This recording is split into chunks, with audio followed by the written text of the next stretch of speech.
But anyway, carrying on from that, because we're looking at the history, like I said, in the year 1307, King Philippe of France arrested these on the charges of denial of Christ, homosexuality, magic, and also idol worship. These are the Knights Templars that we're actually talking about. Their leader in 1314 was seized by Pope Clement's people. Pope Clement V we're talking about here. He ordered all the properties be seized as well as capturing their leader. Their leader was burnt, so they were almost totally wiped out. But they were cast a lifeline from a country in need of independence against the English. This country, obviously, we're looking at, what is it? Scotland. That's right. So they used them in the theory that they could use the Knights Templars' experience in combat, which they gained from centuries of battles against the armies of Islam, to help them fight for independence against England. And this paid off. As we know now, obviously Scotland is an independent country from England, and it can be argued that it was from this that they were protected, the Freemasons, well, the Knights Templars, as we were talking about then, and since then they learned the lessons, as they obviously almost nearly got wiped out, never to make that mistake again, and they were never ever going to let that happen. And ever since then they've been evolving and growing and growing and growing and growing. So obviously carrying on from then, they all had a statistic plot, as we can say. Their plot to take over the world, which is what we will talk about now. But from then, obviously, it's a long process because obviously the world's a big area. The long process, what they do is they look at, it's like a game of chess. If you look on a game of chess, obviously there's a knight, there's a horse, a Knights Templar, etc., whatever. But in the game of chess, it's a long process. You strategically put your pawns into places, and you carry on from there. So the Freemasons knew, or the Knights Templars knew, that it wasn't just going to happen overnight. They were going to have to do everything bit by bit, strategically place all their pawns in position and strike. It was going to be something that is going to happen over a very, very long period of time, not necessarily in their lifetime, but they were so devoted that they were willing to lay the foundations and carry on from there. So obviously their plot is to take over the whole world, yeah? Obviously they do this for what I was saying through the game of chess, but in reality, basically what rules the world is governments and things like that, yeah?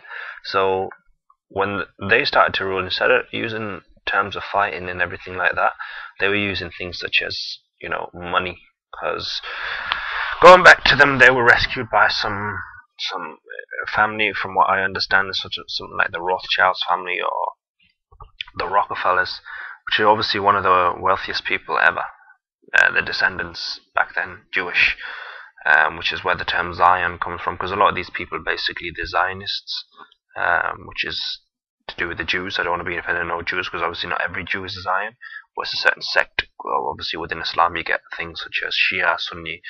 Within Christianity, Protestants, Catholics, etc. So the Jewish ones, that sect that they create is a Zion. They're very evil. They're the Freemasons. But anyway, carrying on. They strategically place their money worth, basically, if you want to say that, in control of governments, people in the highest powers. Because if you're going to take over the world, you don't want to be starting small. You can go to the place where the power comes from, and then go from there. So people in high power, such as governments, they strategically place all their pawns, as you could say. The name died, that of the Knights Templars, and the descendants, the last of the very Knights Templars, the descendants are actually in Scotland, which is a sign of their presence still around today, which is a place called Rotherland Chapel, which is in Scotland. If you look up on the internet, you'll be able to see it. It's in a film called The Da Vinci Code. This is proof that they still have a presence in this world today. Everything that they've done since then was hidden from the shadows. I'll advise you, there's a thing on YouTube. Watch it. It's a documentary called From the Shadows. It goes into a little bit more detail. This is from what I was looking at. And this is where I got a lot of my information. This is what actually got me started in it. So, From the Shadows, which is what they do, because everything that they do now is all in terms of secrecy. Every time you hear about a person who's a Freemason, you always refer back to secrecy. Now, obviously, when they infiltrated parts of the empire, they re-emerged in the year 1717. It's from this that they gained the identity of the Freemasons, killing their old name, getting rid of, totally forgotten about the Knights Templars, and they're getting rid of all that. So this is where we leave today. We have the Freemasons, a secret hidden society. They take an oath, which is sworn secrecy, which, if anything's broken, basically punishable by death. You know what I mean? Obviously, death is a big thing. You don't want to die. But anyway, carrying on from that, that's why they're so secretive. If it was not like a secret between me and you, if I say I had to go tell you a secret, you could tell somebody. But if I tell you a secret, and if you tell somebody else I'm going to kill you, you ain't going to tell nobody, ain't you? So this is what obviously Freemasonry is all about. There's different degrees, etc., etc. That degree you've probably heard about, people like Jay-Z, Saddam Hussein. But again, we'll go into that. We don't want to go into too much detail because I don't want to be too clever. I just want to get the facts, or my opinions even, to get them across to you. Going back to their history prior to that, their descendants are all from what I've heard and what I've been researching, is from ancient Egypt, from the pharaohs, pharaoh as we call it in Islam. They're their descendants. Obviously, Freemason's symbol is the eye, the all-seeing eye, one eye, which again, they believe in that. What does Muslims believe in? What do Muslims believe in? Dajjal has one eye. So again, like I say, it's all linking. Going back to ancient Egypt, obviously, there's a lot of symbolism on the hieroglyphics, as we call them, which is Egyptian writing, which is got eyes. They believe in that. That's from a place called Sun Ra, which is an ancient Egyptian god, which is like more superior, supposed to be, or something like that. More superior, so obviously their superior being that they believe in is Dajjal. They're paving the way for the Dajjal, who is their god, the Antichrist. So obviously, ancient Egypt as well. What is, associated with Egypt? It's pyramids. So a lot of the Freemason symbolism is pyramid based as well, with the all-seeing eye on top. That's their logo, if you want to say their mascot.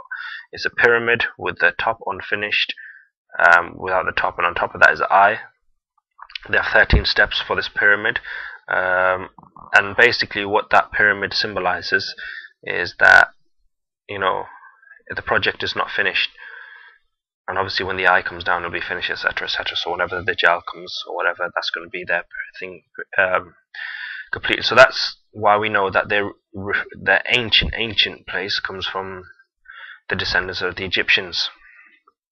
That's probably where they learnt the ancient form of Jewish magic, because the Jews were the slaves for the pharaohs, and obviously back in those days pharaohs used to use magic.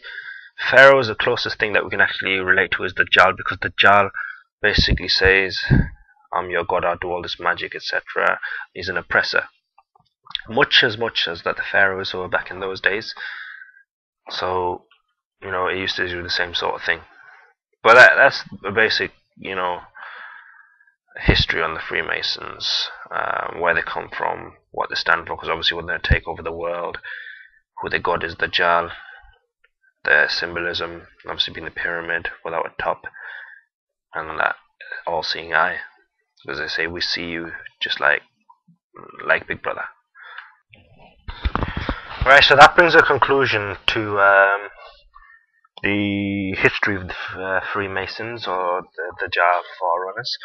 If, like I say, not everything in this is 100% accurate. If you have any doubts or anything like that, please come to me, because I'm not saying I know all the knowledge. I'm just passing on knowledge that I do actually have. Inshallah, we will conclude this and onto another topic, carry on. But like I say, any problems, any queries, any questions, or if you think that you know something that I don't know, that I have missed out, please feel free to give me your input, basically, because at the end of the day we're all Muslims, or we all have the right to knowledge. We all just basically want to know what's going on in the world. So I'm here to help, and I need help myself. I need people to actually inform me, because if you have any knowledge, spread the word. Right, so that's the end of this for now. Inshallah, we will meet again, and I'll have another topic ready for you.